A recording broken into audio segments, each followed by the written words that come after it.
Hi everyone! Welcome to part 2. Okay, so we like yes, they're awesome.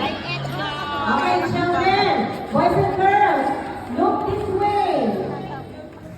Let's listen to Sir para magsimulan na po natin.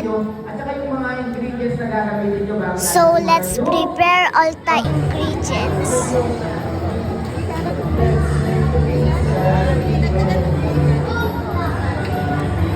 First, lagyan natin ng flour ang pan.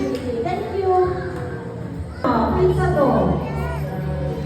And then, once finished, Okay? prepare naman natin yung dough. Double and then spread po And then, natin siya. spread natin yung flour sa dough para di po siya sticky. Dough sa kamay. So, spread. And make sure press natin yung dough sa paper plate. Ayan, dapat mo right size ang So, dough. once na nakuha na nila yung right size, syempre hindi na natin pizza. Wag na